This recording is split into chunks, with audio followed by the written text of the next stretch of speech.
Hi everyone, my name is Carolina and I'm joined today by Jaap, who is a metaphysical philosopher.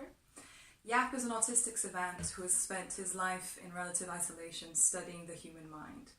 He's been studying it in a bid to understand some of the profoundest questions that face humanity, questions which scientists and spiritual leaders alike have been asking for millennia, such as what is the meaning of life, what is the nature of our universe, and how we should live. As far as I can tell, Jaap has some of the profoundest answers to these questions, and we'd very much like to share them with you over a series of interviews that we'll be doing. For today's interview, we're going to just start by getting to know Jaap a little bit more, understand his inspirations and his motivations for his work. So the first question I have is, as I introduced in the beginning, you're an autistic savant. Yeah, supposedly. Could you please explain to the viewers what that means and what it's been like to live with that? Yeah, well, I'm classed as high-functioning autism. I was diagnosed about 9 years ago.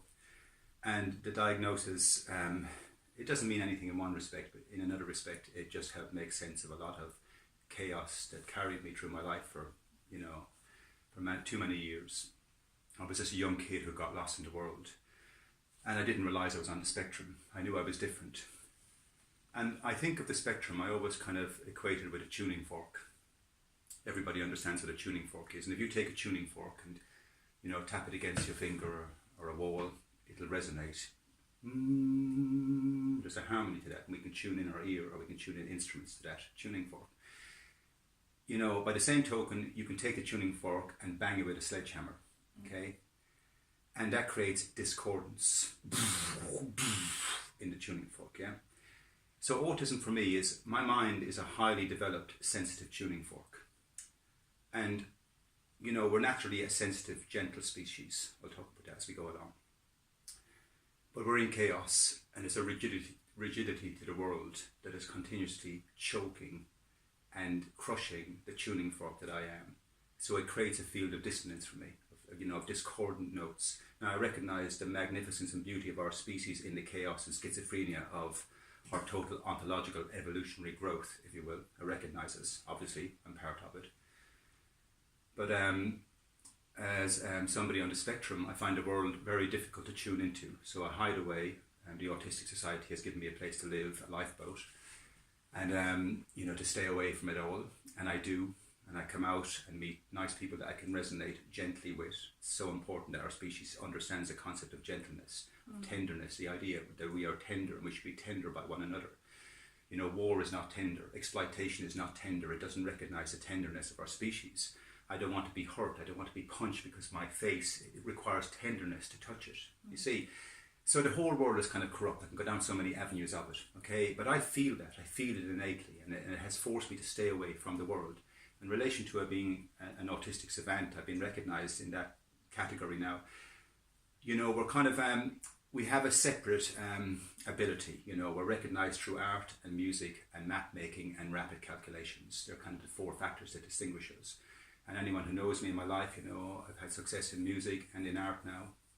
And I'm a map maker of the mind, and I can make rapid calculations, And so yeah, anyway. Brilliant, yeah, that's what I wanted to ask a little bit more about how, maybe for you to tell us a little bit of how you got into studying philosophy, who your inspirations were, and maybe what relevance your autistic abilities have to your study, let's say.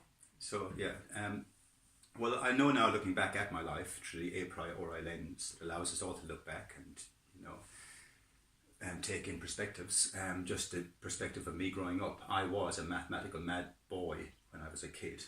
I just didn't understand that what I was aware of was a mathematical field. In school, I was indoctrinated into a certain field of mathematics. I was inculcated, and it's a useful field, the empirical, physical field.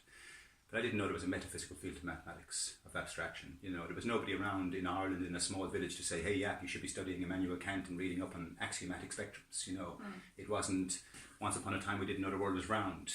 People don't realise now the world is axiomatic, another paradigm. But anyway, so I arrived at myself, and it took to go through the channels of chaos and schizophrenia that I went through, the self-mutilation, the self-harm, the rage, the incredible hulk of rage was inside me. And to come out the other side, I survived it because I was able to analyse my way forward, able to analyse my way through my neurotic chaos and put it into alignment, to rein it in, so to speak, to find configuration with it and factor that in and move with it. And to find complete alignment with things. And that helped me pull me out of the schizophrenic madness I was in. But to waking up to myself, it was all part and parcel of the same thing. Yeah, waking up to myself. And as I studied, I was in a band, fortunate enough to tour the world, spent 10 years on the road, and the drummer in our band, Eddie, was a very learned man. His mum was an English literature teacher, and he was had a degree in English literature, and he was my first mentor. And but eventually the students surpassed the master. It's as simple as that. He was the one who brought my attention to the philosopher. Said, "Yep, you naturally philosophize. You're beyond the questions of Chomsky and Zinn. You want to know the structures of war, the structures of why language has gone wrong, and so on." And books were kind of anathema to me up to that point, because school, ironically, puts a lot of kids off books, because it's dull. It's dull the way they approach books. But anyway, another story. But anyway, one day I was given Kant, and I opened the pages, and I could just found myself in him. And I knew I was the same machine, the same engine, and that gave me hope and strength. And I followed that path for decades and endless hours of madness and study to arrive at myself. And I equate it now with, I often think about, if we look at the world of academics, and they're brilliant in their own way. They're trying to make sense of all the knowledge all the scientists and philosophers have given them, and without them, that body doesn't stay alive. So the world of academics is essential. It keeps it. Without academics who's going to study Kant and make sense of him, without the academics who's going to hold on to Einstein and know his worth. You know what I mean? Like, they're the academics. Certain scientists discover things, and certain philosophers throw big perspectives into the field of thought, and we work with those fields. Kant, and so on, and all the different Wittgenstein. They threw in ideas, and we've been working with those ideas for millennia. It's for the volume, bed of ideas, and it's phenomenal. So the academics are there, but I always think of them as a group of people who are looking in a dirty window at a gymnasium, and they're wiping the dirt clean, trying to make sense of what they're looking at, the engine inside the gymnasium.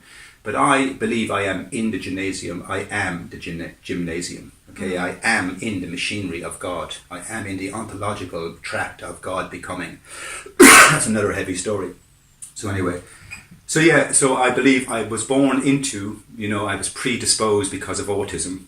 I believe autism, for the record, is an evolutionary shift. The blueprint's in my head to carry that notion forward, and that's a lot of hours of debate, and I need to talk to mathematicians and linguists and psychologists and so on to get into that field and prove to them that, the mind is a system, and we're waking up in a new realm, and autism is the channel through to it. Okay, autism is a slow, recalibration of the Homo sapiens I to bring it forward. But many questions and many subjects to discuss.